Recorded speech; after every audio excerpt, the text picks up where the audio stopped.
Hello everyone, देखिए अब question number 15। देखो ये क्या कह रहा है, position of a particle along x axis is given by x equal to में a t square plus b t cube, x in metres and t in second. So find the units and dimensions of a and b. तो देखो सबसे पहले हम dimensions निकाल देंगे, वहीं से यूनिट्स भी बन जाएंगे इसके। तो देखो ज़रा सोल्यूशन में चलते हैं हम। देखो ए और बी के डायमेंशंस निकालने हैं। तो देखो आपको ये सब पता ही है कि होमोजेनिटी प्रिंसिपल में सेम चीज़ क्या होती है, ऐड होती है, सेम चीज़ ही सब्ट्रैक्ट होती है और सेम चीज़ ही कंपेयर होती है। ठीक है, तो यहाँ पर देखो ये दो चीज़ें तो आपस में मल्टीप्लाई में, तो यहाँ से तो कोई रिलेशन बनता नहीं है। ठीक है, क्योंकि मल्टीप्लाई में तो कोई भी चीज़ किसी से मल्टीप्लाई हो सकती है। ठीक है, तो यानी कि ये बचा, ये क्या है, एक्स मीटर में है, तो यानी कि ये लेंथ है। अगर ये लेंथ है तो ये भी लेंथ ही होगी और ये भी क्या होगी, लेंथ ही होगी। बताओ इतनी बात समझ में आ रही है या नहीं। ठीक है, तो हम यहाँ लिख सकते हैं कि, या ऐसे भी लिख सकते हो, बाय होमोजेनिटी प्रिंसिपल। ठीक है, देखो सेम चीज़ ही हो सकती है कंपेयर। तो x इक्वल टू क्या होगा, ए टी स्क्वेयर होगा, या ए टी स्क्वेयर किसके इक्वल होगा, x के इक्वल होगा। ठीक है, यहाँ से देखो मैं इसको ऐसे भी लिख दूँ, ए टी स्क्वेयर किसके इक्वल होगा, x के इक्वल होगा। ए की वैल्यू देखो क्या बनेगी, x by T square.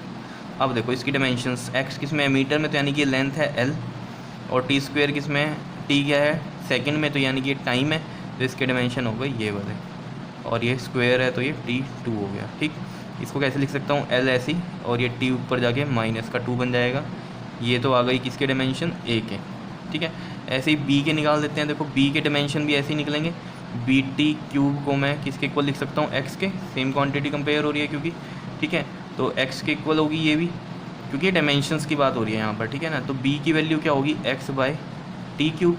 x किस में है, मीटर में, तो यानी कि ये l आएगा, और t क्या है, सेकंड में, तो ये टाइम है, तो ये टी क्यूब हो गया। ठीक है, इसके हम डायमेंशन लिखेंगे l t, और ये माइनस का 3 चल जाएगा। ठीक है, नीचे 3 है ना, ऊपर जाके माइनस का 3 है।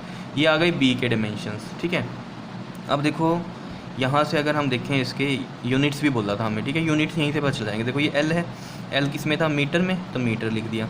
टाइम किस में था, सेकंड में, यहाँ से पता चल रहा था सेकंड में था, तो सेकंड, और ये माइनस का 2 आ गया। ये यूनिट आ गई इसके, मीटर पर सेकंड स्क्वायर। ठीक है, अब यहाँ से देखो ज़रा, एल मीटर में है तो मीटर लिख दिए, टी सेकंड में सेकंड, लेकिन ये -3, मीटर पर सेकंड क्यूब बन गए इसके डायमेंशंस, ये यूनिट्स।